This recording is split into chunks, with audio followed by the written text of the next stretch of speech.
திருவாரூர் மற்றும் திருத்துறைப்பூண்டி பகுதிகளில் தமிழ்நாடு தவ்ஹீத் ஜமாத் சார்பில் பக்ரீத் பண்டிகையை முன்னிட்டு சிறப்பு தொழுகைகள் நடைபெற்றன. திருவாரூர் குடிக்கால் பாளையம் திடலில் 500க்கும் மேற்பட்ட இஸ்லாமியர்கள் கலந்து கொண்டு தொழுகையில் ஈடுபட்டனர்.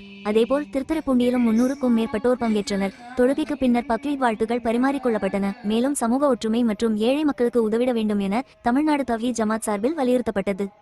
இன்று ஹஜ்ஜி பெருநாளுடைய திரள் தொழுகை நபி இப்ராஹிம் அலைஹிஸ்ஸலாம் அவருடைய தியாகத்தை நினைவுகூரும் விதமாக சிறப்பாக நடைபெற்றது. அதுபோலவே நகரத்தின் பல்வேறு நகரங்களிலும் பல்வேறு இடங்களிலும் இன்னைக்கு திருவாரூர், அடியக்கமங்கலம், புலிவலம், அது மாதிரி ஓதியத்தூர், இது மாதிரி போன்ற பல்வேறு இடங்களிலும் இந்த தொழுகை நடைபெற்று கொண்டிருக்கிறது. இப்ராஹிம் நபியுடைய தியாகம் எல்லாருடைய வாழ்க்கையிலும் மீளற வேண்டும் என்ற அடிப்படையிலே இங்கே சொற்பொழிவும் நிகழ்த்தப்பட்டது. ஹஜ்ஜி பெருநாளுடைய தீர்மானமாக சில கோரிக்கைகள் முன்வைக்கப்படுகிறது. அதுல முக்கியமாக முஸ்லிம்களுடைய இடஒதுக்கீடு விகிதாச்சார அடிப்படையில் எல்லா துறைகளிலும் வழங்க வேண்டும் என்பதை நாங்கள் இந்த அரசுக்கு தெரியப்படுத்திக் கொள்கிறோம்.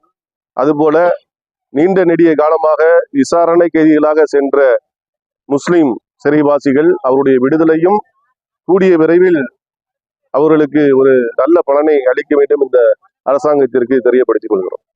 பெண்களுக்கு எதிரான பாலியல் வன்புறவு போன்ற விஷயங்கள் சமூகத்திலே அதிகரித்து காணப்படுகிறது. இதற்கு சிறந்த தீர்வை அரசாங்கம் வழங்க வேண்டும் என்று இந்த ஹஜ்ஜி பெருநாளை முன்னிட்டு நாங்கள் கோரிக்கையாக அரசாங்கத்திற்கு வைக்கிறோம். ஒன்றிய